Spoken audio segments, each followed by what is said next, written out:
নতুন বাংলাদেশ যদি আমরা গড়তে চাই তাহলে আমাদের ওই পুরনো ভাবনাকে ফিরিয়ে আসতে হবে। এবারে বড় কাজও আছে।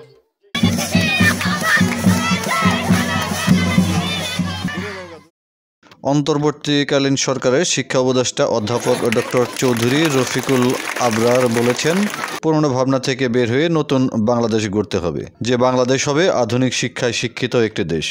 শুক্রবার দুপুরে টাঙ্গাইলের কালিহাতী উপজেলার এলাঙ্গা জিতেন্দ্র বালা উচ্চ বালিকা বিদ্যালয়ের সংবর্ধনা অনুষ্ঠানে প্রধান অতিথির বক্তব্যে তিনি এসব কথা বলেন।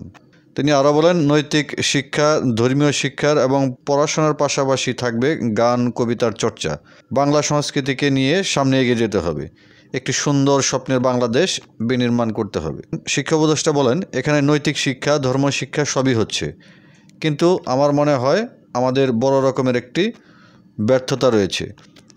এই ছেলে মেয়েদের প্রাণের মধ্যে যে প্রতিভা রয়েছে, সেই প্রতিভা বিকাশের সুযোগগুলো আমরা করে দিচ্ছি না। সেটা গান, বাজনা, যুক্তিতর্ক, বিতর্ক হতে পারে। যখন এই জিনিসগুলো খুঁজি সেটা পাচ্ছি না। অনেক স্কুলগুলোতে লাইব্রেরি নষ্ট হয়ে যাচ্ছে। শুধু পাঠদান নয়, শুধুমাত্র জিপিএ পাস পেতে হবে তা কিন্তু নয়। এ সময় তিনি আরও বলেন, নতুন বাংলাদেশ যদি আমরা গড়তে চাই তাহলে আমাদের ওই পুরনো ভাবধারা থেকে বেরিয়ে আসতে হবে। শিক্ষা উপদেষ্টা বিদ্যালয়ের শিক্ষার্থীদের নাচ গানের প্রশংসা করেন।